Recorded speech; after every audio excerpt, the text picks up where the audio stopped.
ಎಲ್ಲರಿಗೂ ನಮಸ್ಕಾರ. ಸಬಿ ರುಚಿಗೆ ಸ್ವಾಗತ. ನಾನಿವತ್ತು ಗಿಣ್ಣು ಮಾಡ್ತಾ ಇದ್ದೀನಿ. ಈ ಗಿಣ್ಣು ಮಾಡೋದಕ್ಕೆ ಗಿಣ್ಣು ಹಾಲಾಗಲಿ ನಾನಿಲ್ಲಿ ಉಪಯೋಗಿಸ್ಕೊಳ್ಳೋದೆ ತುಂಬಾ ಸೂಪರ್ ಆಗಿರುವಂಥ ನಾನಿಲ್ಲಿಂದ ಈ ಗಿಣ್ಣನ್ನು ರೆಡಿ ಮಾಡ್ಕೊಂಡಿದ್ದೀನಿ. ತುಂಬಾ ಚೆನ್ನಾಗಿರುತ್ತೆ. ನೀವು ಒಂದ್ಸಲಿ ಮಾಡಿದ್ರೆ ಇದನ್ನು ಪದೇ ಪದೇ ಮಾಡಿಕೊಂಡು ತಿಂತೀರಾ, ಅಷ್ಟೊಂದು ಸೂಪರ್ ಆಗಿರುತ್ತೆ. ನೋಡಿ ಎಷ್ಟೊಂದು ಸಾಫ್ಟ್ ಆಗಿದೆ ಇದು ಅಂತ, ಬಾಯಲ್ಲಿಟ್ಟರೆ ಹಂಗೆ ಕರಗೋಗ್ಬಿಡುತ್ತೆ, ಅಷ್ಟು ಚೆನ್ನಾಗಿರುತ್ತೆ.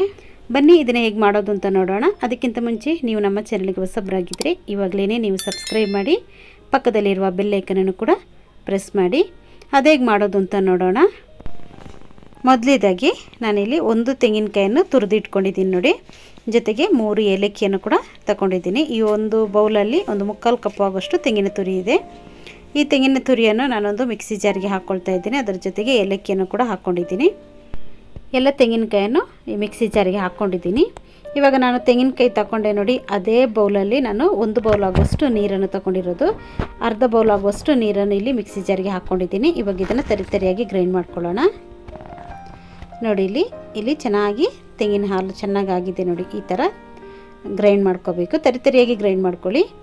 ಇವಾಗ ಒಂದು ಬೌಲ್ ತಗೊಂಡಿದ್ದೀನಿ. ಅದರಲ್ಲಿ ನಾನು ಒಂದು ಸ್ಟೈನರ್ ಇಟ್ಕೊಂಡು ನಾನು ಗ್ರೈಂಡ್ ಮಾಡಿ ಇಟ್ಕೊಂಡಿರುವಂಥ ಈ ತೆಂಗಿನ ಹಾಲನ್ನು ನೀಟಾಗಿ ಈ ಥರ ಸೋದಿಸ್ಕೋಬೇಕು. ಒಂದು ಸ್ಪೂನಲ್ಲಿ ಈ ಥರ ಪ್ರೆಸ್ ಮಾಡಿಕೊಂಡ್ರೆ ನಮಗೆ ತುಂಬಾ ಸುಲಭವಾಗಿ ನಾವು ತೆಂಗಿನ ಹಾಲನ್ನು ತಗೊಂಡ್ಬಿಡ್ಬೋದು. ನೋಡಿ ಇಲ್ಲಿ ಚೆನ್ನಾಗಿ ಪ್ರೆಸ್ ಮಾಡಿ ನಾನಿಲ್ಲಿ ತೆಂಗಿನ ಹಾಲನ್ನು ತೆಗೆದಿಟ್ಕೊಳ್ತಾ ಇದ್ದೀನಿ. ಮೊದಲಿಗೆ ನಾವು ಅರ್ಧ ಕಪ್ಪನ್ನು ಹಾಕ್ಕೊಂಡಿದ್ದೀವಲ್ಲ, ಪುನಃ 2ನೇ ಸಲ ನಾವು ಹಾಲು ತೆಗಿಬೇಕಾದ್ರೂ ಉಳಿದಿರುವಂಥ ಅರ್ಧ ಕಪ್ ನೀರನ್ನು ಕೂಡ ಇಲ್ಲಿ ಸೇರಿಸ್ಕೋಬೇಕು.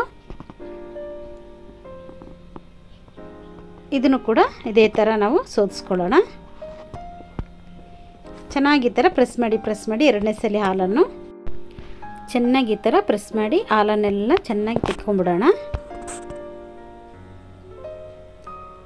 ಇವಾಗ ನೋಡಿ ನಾನು ಹಾಲನ್ನೆಲ್ಲ ತೆಗೆದು ಇಟ್ಕೊಂಡಿದ್ದೀನಿ. ಇವಾಗ ನಾನು ಇಲ್ಲಿ ಒಂದು 1/4 ಕಪ್ ಆಗುವಷ್ಟು ಬೆಲ್ಲವನ್ನು ಸೇರಿಸ್ಕೊಂಡಿದ್ದೀನಿ. ಬೆಲ್ಲವನ್ನು ಹಾಕ್ಕೊಂಡು ನಾವು ಇದಕ್ಕೇ ಒಂದು 4 ಟೇಬಲ್ ಸ್ಪೂನ್ ಆಗುವಷ್ಟು ಜೋಳದ ಹಿಟ್ಟನ್ನು ಹಾಕ್ಕೊಂಡಿದ್ದೀನಿ. ಈ ಬೆಲ್ಲದ ಜೊತೆಗೆ ನಾವು ಗ್ರೈಂಡ್ ಮಾಡಿ ಸೋದಿಸಿ ಇಟ್ಕೊಂಡಿರುವಂಥ ತೆಂಗಿನ ಹಾಲನ್ನು ಇದಕ್ಕೇ ಸೇರಿಸ್ಕೊಳ್ಳೋಣ. ಸ್ವಲ್ಪ ಸೇರಿಸ್ಕೊಂಡ್ರೆ ಸಾಕು. ಇದನ್ನು ಇವಾಗ ನುಣ್ಣಗೆ ಗ್ರೈಂಡ್ ಮಾಡ್ಕೋಬೇಕು.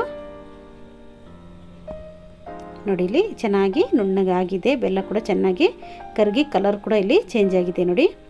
ನಾನು ಇನ್ನೊಂದು ಸೋದಿಸುವಂಥ ಸ್ಟೈನರನ್ನು ತಗೊಂಡಿದ್ದೀನಿ ನೋಡಿ. ಇವಾಗ ನಾನು ಗ್ರೈಂಡ್ ಮಾಡಿ ಇಟ್ಕೊಂಡಿರುವಂಥ ಈ ಬೆಲ್ಲವನ್ನು ಸೋದಿಸ್ಕೊಳ್ತಾ ಇದ್ದೀನಿ. ಉಳಿದಿರುವಂಥ ತೆಂಗಿನ ಹಾಲನ್ನು 2ನೇ ಸಲಿನೂ ನೀವು ಈ ಥರ ಚೆನ್ನಾಗಿ ಸೋದಿಸ್ಕೋಬೇಕು. ನೋಡಿ ಇಲ್ಲಿ 2ನೇ ಸಲಿನೂ ಚೆನ್ನಾಗಿ ನಾನು ಸೋದಿಸಿ ನೀಟಾಗಿ ತೆಕ್ಕೊಂಡ್ಬಿಟ್ಟಿದ್ದೀನಿ ನೋಡಿ.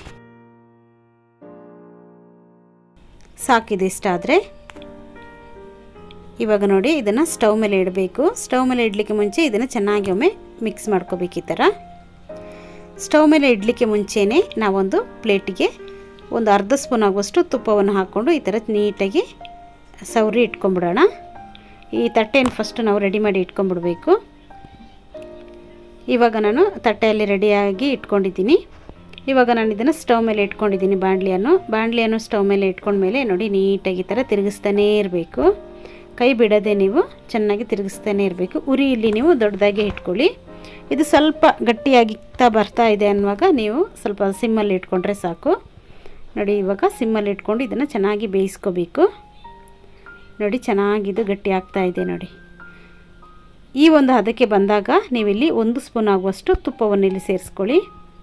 ತುಪ್ಪವನ್ನು ಹಾಕ್ಕೊಂಡು ಚೆನ್ನಾಗಿ ಇದನ್ನು ಮಿಕ್ಸ್ ಮಾಡ್ಕೋಬೇಕು. ಇದು ತಳ ಬಿಡುವವರೆಗೂ ನೀವು ಇದನ್ನು ತಿರುಗಿಸ್ತಾನೇ ಇರಬೇಕು. ನೋಡಿ ಇನ್ನೂ ಸ್ವಲ್ಪ ಇದು ಗಟ್ಟಿ ಆಗಬೇಕು. ಸ್ವಲ್ಪ ಇದನ್ನು ತಿರುಗಿಸ್ತಾನೆ ಇರೋಣ. ಇದು ತಳ ಸ್ವಲ್ಪ ಚೆನ್ನಾಗಿ ಬಿಡುವವರೆಗೂ ನೀವು ಕೈ ಬಿಡದೇ ನೀವು ತಿರುಗಿಸ್ತಾನೇ ಇರಬೇಕು. ನೋಡಿ ಇದು ಇವಾಗ ಇಷ್ಟಾದರೆ ಸಾಕು ನೋಡಿ. ಇವಾಗ ನಾವು ಇದನ್ನು ಸ್ಟವನ್ನು ಆಫ್ ಮಾಡ್ಕೊಂಬಿಡೋಣ. ಇವಾಗ ನಾನು ರೆಡಿ ಮಾಡಿ ತುಪ್ಪವನ್ನು ಸವರಿ ಇಟ್ಕೊಂಡಿರುವಂಥ ತಟ್ಟೆಗೆ ನಾವು ತಕ್ಷಣವೇ ಇದನ್ನು ಹಾಕ್ಕೊಬೇಕು. ಬಿಸಿ ಬಿಸಿಯಾಗಿರುವಾಗಲೇ ಸ್ವಲ್ಪ ಹೊತ್ತು ಇದನ್ನು ಲೇಟ್ ಮಾಡಬಾರ್ದು. ಬೇಗನೆ ಹಾಕ್ಕೊಂಬಿಟ್ಟು ಇದನ್ನು ಸಮವಾಗಿ ನಾವು ಇದನ್ನು ಮಾಡ್ಕೋಬೇಕು. ಬೇಗನೆ ಮಾಡ್ಕೋಬೇಕು ಬಿಸಿ ಇರುವಾಗಲೇ. ನೋಡಿ ಇವಾಗ ನೀಟಾಗಿ ಇದನ್ನು ಸಮವಾಗಿ ಮಾಡ್ಕೊಳ್ಳೋಣ. ನೋಡಿ ಚೆನ್ನಾಗಿ ಈ ಥರ ಮಾಡಿಕೊಂಡು ಇಟ್ಕೊಂಬಿಡೋಣ. ನೋಡಿ ಇವಾಗ ಎಲ್ಲವನ್ನು ಸಮವಾಗಿ ಮಾಡಿ ಇಟ್ಕೊಂಡಿದ್ದೀನಿ. ಇದು ಫುಲ್ ತಣ್ಣಗಾಗಬೇಕು. ಫ್ರಿಜ್ಜಲ್ಲಿ ಏನು ಇಡೋಕ್ಕೆ ಹೋಗ್ಬಿಡಿ, ಹಾಗೆಯೇ ನೀವು ಗಾಳಿಗೆ ಇಟ್ಟರೇನು ಸಾಕು.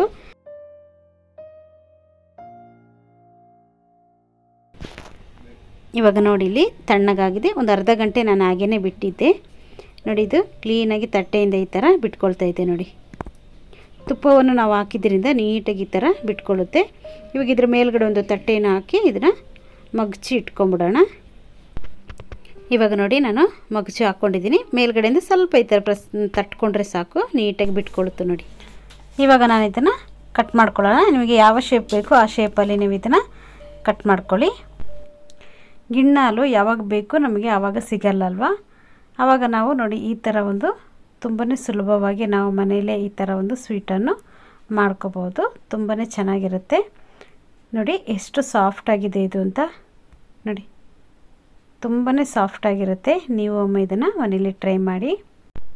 ಈ ಥರ ನೀವು ಒಮ್ಮೆ ಮಾಡಿದ್ರೆ ಸಾಕು, ಪದೇ ಪದೇ ಮಾಡಿಕೊಂಡು ಈ ಥರ ಒಂದು ಸ್ವೀಟನ್ನು ನೀವು ಮಾಡ್ಕೊಳ್ತೀರಾ. ಅಷ್ಟೊಂದು ಸೂಪರಾಗಿರುತ್ತೆ.